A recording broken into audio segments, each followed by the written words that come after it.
Okay, Intel's in the news. Made an acquisition of Habana in Israel. Habana is a chip maker designed for artificial intelligence. It's only a $2 billion acquisition, and that is not a big deal for Intel. Intel's market cap is $251 billion, so a $2 billion acquisition is not even 1% of the company's value.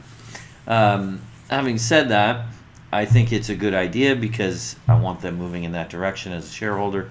I think artificial intelligence, high-level computing is their area. The knock on Intel has been they missed out on mobile, and they really did. They were a non-player in mobile devices, but still, even being a non-player in mobile, their stock is still up 9.79% on a 5-year cumulative basis, so year after year.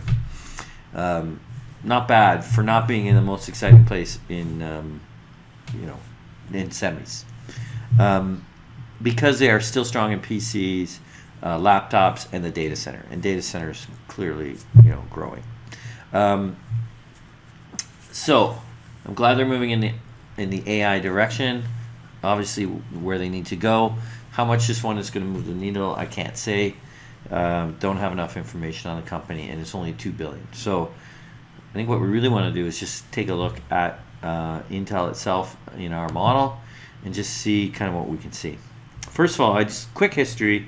It's been very cyclical. Okay, so back in 2000, the company earned 25% return, and that was just at the end of the internet.com era, right? And if we had a few more years of history, you would have seen this 25% for about 4, 5, 6 years. It was a really good period. And then just fell out of bed, and then been kind of cyclical ever since, popping back up every 8 years to about 14%, 17%, and actually around 14% now. There's a slight turnover in the last year, and that's because 5G is sort of winding down, and 4G is winding down. 5G is just about to be turned on, or we've already started. So there's going to be the ramp up is happening now. Sorry, the ramp down of 4G. What is wrong with me? Is happening before the ramp up of the 5G. It's kind of a bit of a simultaneous thing, but we can expect growth in the next couple of years. Okay, so now that they're earning 13, I'm going to project they're going to earn 14. That gives us an $82 value. It's trading at 57. There's 42% upside. Everything looks good, right? Obviously, that in of itself is the hypothesis, and I believe that. I think Intel is going to be a really good name over the next 3 to 5 years. I do want to take a look at AMD because AMD has been their closest competitor, and very similar kind of chip. You can almost swap them out. But AMD's history has always been way weaker than Intel, as you can see. Cyclical, but also their peaks aren't as high, their valleys are way lower. In fact, it usually goes negative every looks like 5 years. Okay, so they're clearly in a peak now, and by all accounts, their chip actually is better than the Intel chip. The basic one for a PC is better. And the financials have been bearing it out. They earn a 15% return on capital. Now, I've already preset this scenario, and I had to be really aggressive just to get to a little bit of upside. 42% upside. It's trading at $42.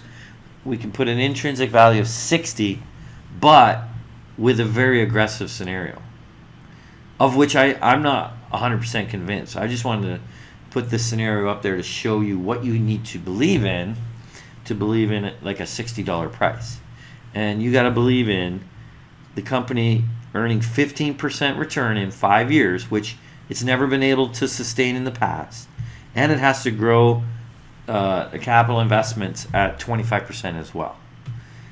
And when you're growing that fast and getting the returns, it's really hard to do. So, as exciting as AMD is right now to a lot of investors, because the chip is slightly ahead of Intel, and the financials have been good recently, I think it's just overpriced. I just think people are just I can't get behind it because I don't trust the sustainability. If they can prove to me they can sustain it, I could change my mind, even if the stock price goes higher. But I gotta believe in sustainability, which I don't at the moment. Okay, fair enough. That's my hypothesis why I think you should stick with Intel over an AMD. I just think Intel is not going to miss 5G.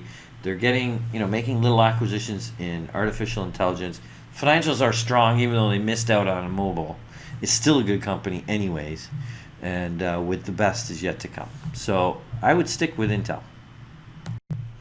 Thanks for watching our investment video. If you want to improve your portfolio returns, simply subscribe. Or if you're an investment advisor or a retail investor and you want help with your portfolio more directly, we can help you with a managed account and manage each and every trade for you.